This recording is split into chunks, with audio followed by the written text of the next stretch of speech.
Hey guys, just boxing up some traps. Some number 9's heading down to Montana. So I'm gonna apologize for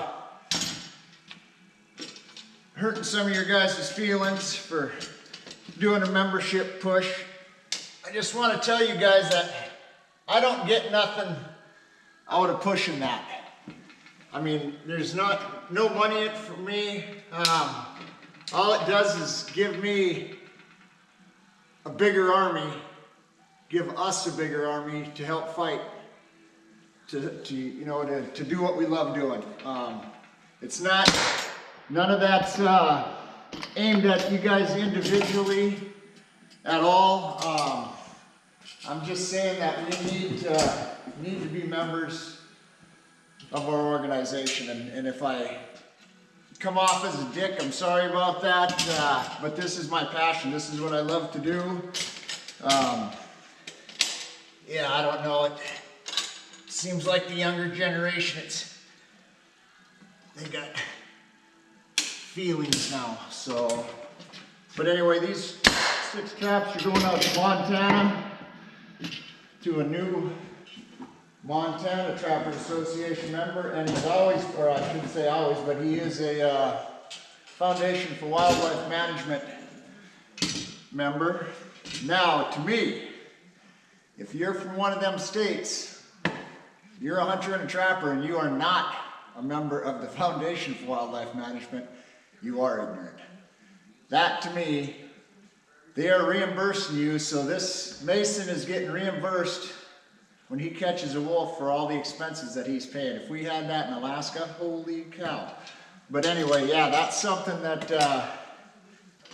them old boys from Idaho, Justin and his crew, that's pretty awesome that what they've started down there. And what it's done to help the wildlife and the local ranchers too. So anyway, yeah, I didn't mean to hurt anybody's feelings, and but that's just something. Even though trappers, it's it's an individual sport or hobby or craft, whatever you want to call it. You cannot fight this individually. You have to have a big team to do this. So that's something. So anyway, when I make these traps, they all get set twice before they get put in the box,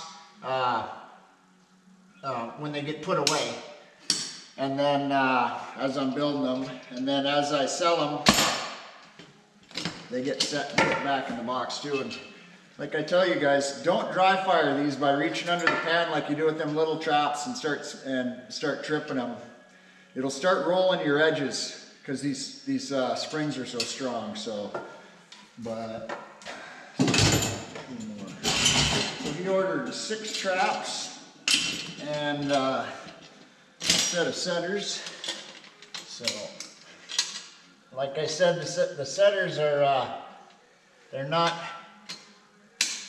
something everybody needs, but if you're setting a few of these in a day, especially us, we're doing it in the snow where your boots get slick. And let me tell you from experience, you get in these one time, and it'll give you a whole new respect. It's funny how you can set these like this, but it's kind of hard when your thumb's in that to get back up on them them ears to trip them. So I learned that.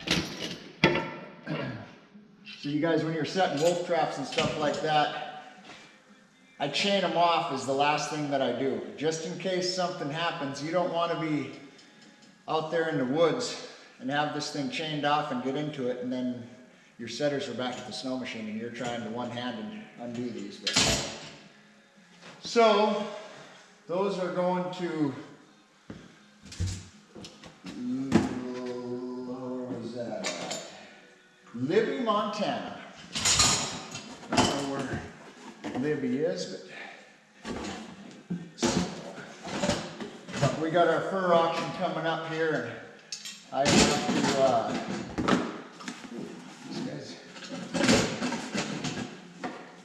guys, I swear they're making these boxes smaller so I can ship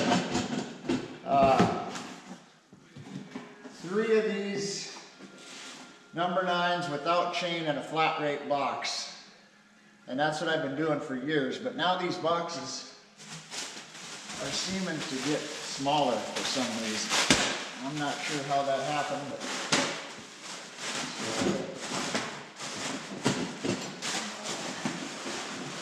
anyway, it sounds like the fur rendezvous down in Anchorage is going good. They're getting some real good prices for their furs, so I was happy to hear that. Ours is at the end of the month here, 1920 up here in Fairbanks, so excited about that. But Mason.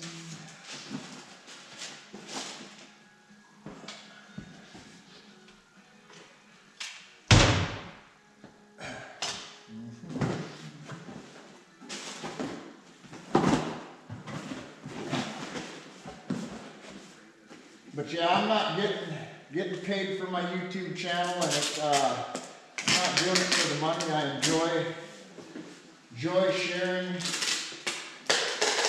how I do things with you guys.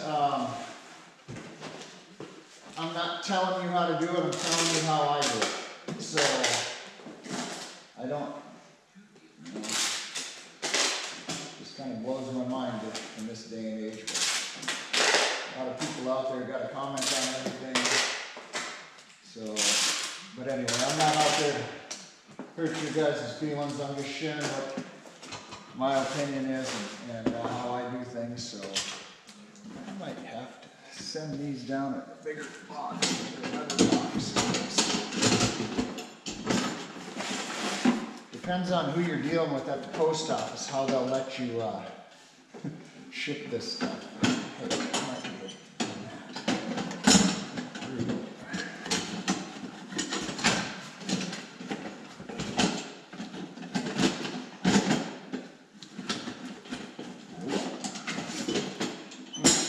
So, it is a puzzle. Yeah, can't figure, I don't think I can do it. Oh, yes, I can.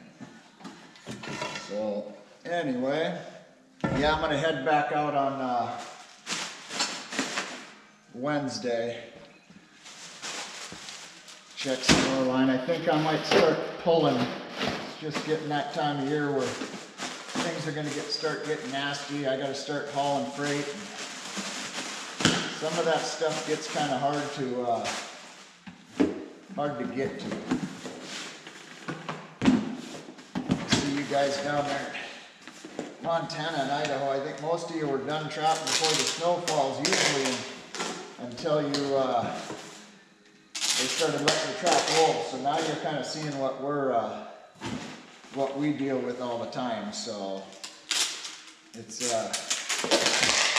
that dirt trap is a whole different thing than this. So, but I remember Justin Webb sending me a message one time and showing me they got that northern Idaho got, I don't know, it was 4 or 5 foot of snow in one night dumped it. And he said something that, what do I do for stuff like this? And I told him, even a number 9 ain't coming through that, you know. A number 6 bear trap would be worthless in that condition, but it's just one of them things, you kind of got to watch the weather. And then when you start running that many traps, it's almost not worth your time unless you're watching the weather. You're spending too much time dressing them traps and not, so you're putting so much more sign and scent there that it's almost worthless to be doing that. So I had a guy the other day asking me about